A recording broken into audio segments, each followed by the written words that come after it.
Delreux, vous êtes chercheur à l'UCL, notamment en lien avec le climat. Alors, en quoi consistent justement vos recherches?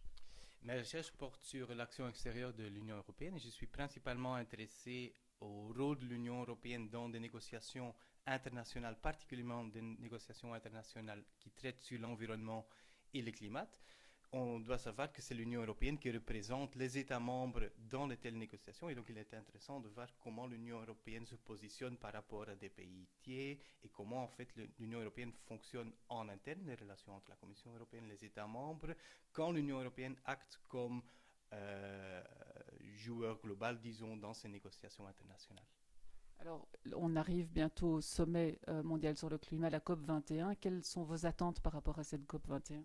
Je pense que d'une part, la COP 21 sera certainement un point de culmination d'un processus qui dure déjà plusieurs années et qui a comme objectif de faire ce que la COP de Copenhague de 2009 n'a pas pu faire, c'est-à-dire de conclure un accord global avec des contributions nationales de tous les pays du monde.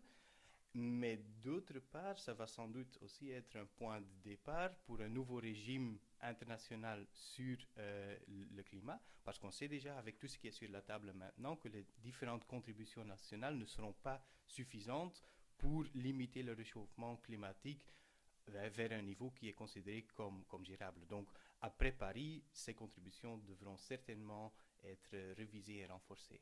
Vous serez présent. Quel sera votre rôle?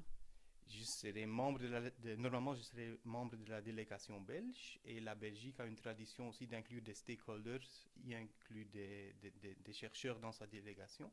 Et donc, dans ce sens-là, à être présent comme un membre d'un État membre de l'Union européenne, ça me permet en fait de vivre les dynamiques politiques qui m'intéressent pour mes recherches.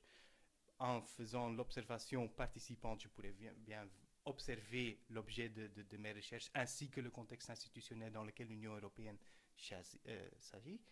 Et je pourrais aussi faire des entretiens, je pourrais parler avec des fonctionnaires, des négociateurs pour mieux contextualiser les résultats de mes recherches.